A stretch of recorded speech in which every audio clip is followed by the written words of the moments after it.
कार्तिक पूर्णिमा रे माँ किचकेश्वरी दुर्लभ सुनावेश लगी चलचंचल खिचिंग पीठ हजार हजार भक्तों समागम।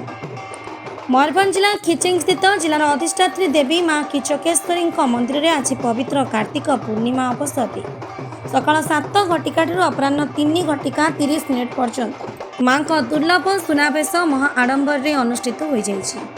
मंदिर ट्रस्टी तथा उपजिलापाल कस्तूरी पंडा सहित स्थानीय बीडीओ तहसिलदार और विभिन्न प्रशासनिक अधिकारी उपस्थित रही समस्त आनुषंगिक व्यवस्था गुड़िकर तदारख करते।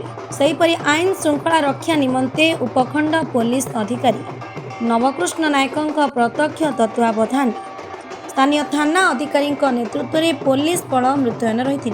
मंदिर समस्त पूजक परिच्छा अजय कुमार साहू मां नीतिकांति समापन करते। चलित वर्ष राज्य बाहर भक्तों भीड़ परिलक्षित होता। जिलार विभिन्न स्थान समेत निकटवर्ती झारखंड बिहार पश्चिम बंग आदि राज्य भक्तों भीड़ देखा मिलता। कार्तिक पूर्णिमा लगी सहर समेत पुरपल्ली आज विभिन्न सांस्कृतिक कार्यक्रम आयोजन करा दृष्टि रखी करंजिया थाना अधिकारी शरद चंद्र मल्लिकों प्रत्यक्ष तत्वावधान पुलिस पक्षर स्वतंत्र व्यवस्था करा।